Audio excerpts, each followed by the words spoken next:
Rather different lighting conditions tonight. I thought I'd try filming the whole thing by candlelight. My name is Mike Peatman. I'm vicar of St Nicholas Church in Beverley, and this is the second of our reflections for Holy Week. And tonight's episode occurs at night by a brazier, and that's why I thought the candles might add some ambience to our reading this evening. Although you will be watching it perhaps in the morning, so it might feel rather different. From Luke 22, starting at verse 54, we hear the account of Peter disowning Jesus.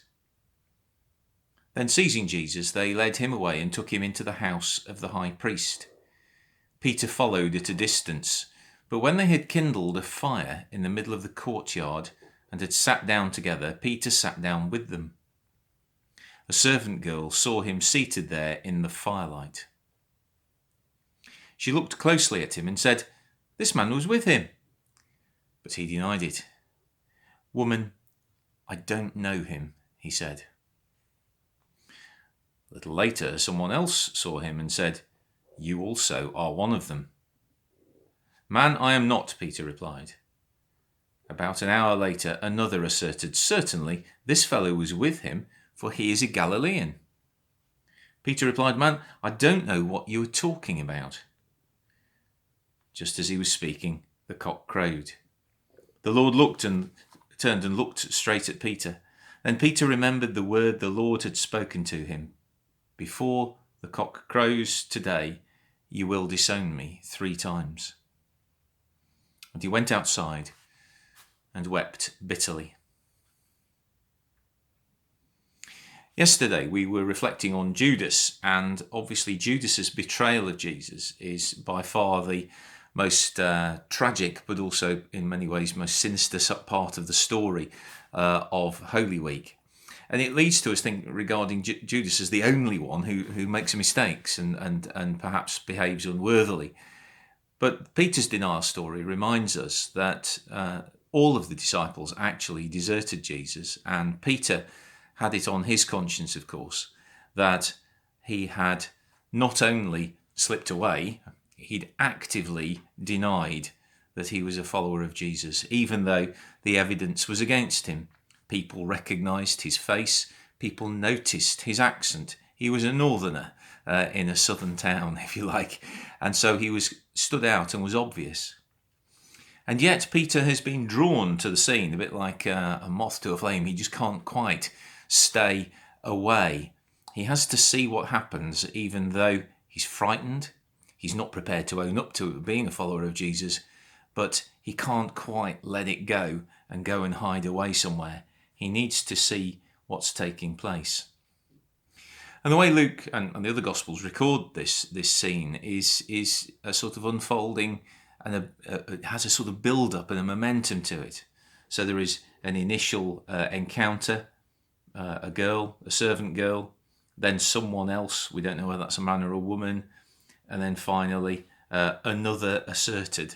So there's this sense of, it was it. You. No, it was, yeah.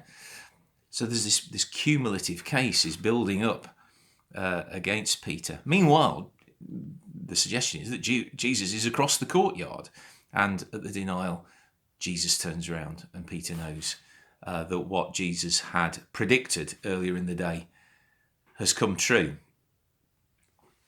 And it's a story that speaks about all kinds of things to me. First of all, it speaks of that sort of strange way that relationships work. Even though Peter is afraid, even though Peter isn't prepared to own up to everything, he can't fully let it go. And I think that's often the case in human relationships. That there are sort of connections that we can't completely break, we can't let go of, and perhaps we don't even have any complete control over. And then there's the whole notion of fear and what fear does to people. And fear makes people behave in ways in which they otherwise would not. When we think of how terribly people sometimes behave to one another out of fear, how cruel people can be out of fear, how fear can mean that people can turn a blind eye when others are being persecuted, badly treated, when there's injustice, when there's racism, and lots of other ways. And we've seen horrors in history where out of fear people remained silent in the face of tyranny. And yet, of course, fear, if we allow it to win, always generates these destructive effects, either destructive on whole societies and communities, as we saw in some of the history of the 20th century, but even at a much smaller and micro level, it can cause destruction between people and even within people. And here Peter experiences that fear. He's afraid of being found out. He's afraid of what might happen. He's afraid of the consequences of being discovered or being identified as a follower of Jesus. Interestingly, the women, they turn up at the cross. You know, they weep at the foot of the cross. They're much more open, as we noted yesterday. But fear turns Peter from a friend, a follower, a disciple, I will go anywhere with you, Lord, go-getter type, to someone who is prepared to pretend that he doesn't know Jesus at all and doesn't even know what people are talking about.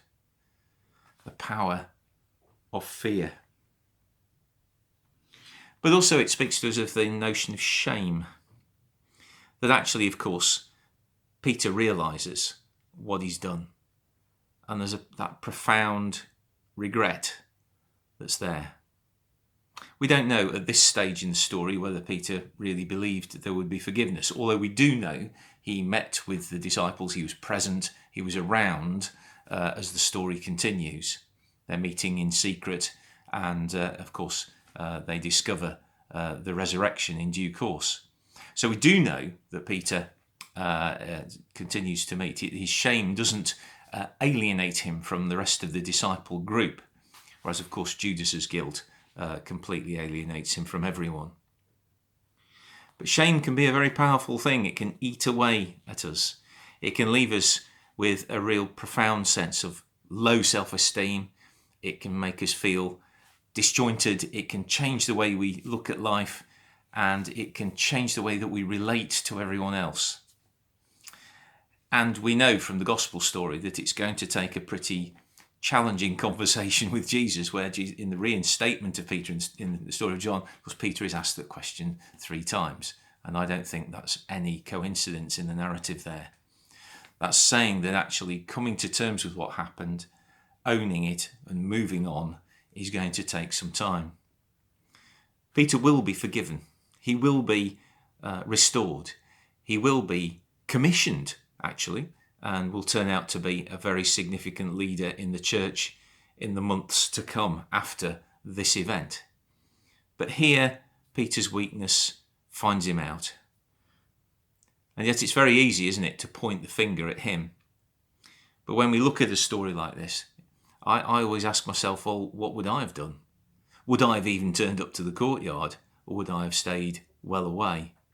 And if I had turned up to the courtyard, I have a horrible feeling that I might have done the same as Peter. So perhaps it speaks to us about our own weakness as well. But the wonderful nature of this story is that, of course, it's part of the way in which Peter discovered the grace of Jesus. It was a precursor and the tragedy side, if you like, of something which would then become a great and joyful restoration. So when we look at the flaws and the foibles and the failings of the disciples in the period of Holy Week, perhaps we need to reflect on our own failings and foibles too. But also we can find hope. Because if they, in the midst of the height of that terrible crisis, with all the mistakes that they made, could still find forgiveness and restoration, then that says to me, so can we. And even in the most terrible mistakes that leave us with terrible shame, there is always the possibility of forgiveness and restoration. And that, to me, continues to be the good news of this story.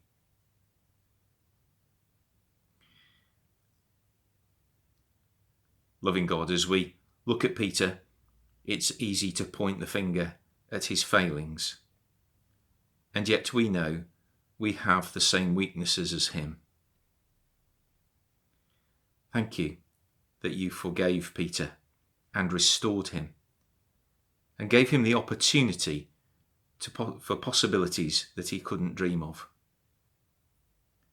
Thank you that that forgiveness and restoration is also offered to us. As we continue to journey through Holy Week, may we continue to hold on to that hope of your love, forgiveness and reconciliation, whatever it is in our lives that causes us shame, that causes us guilt, that causes us alienation. Thank you that love always triumphs. Amen.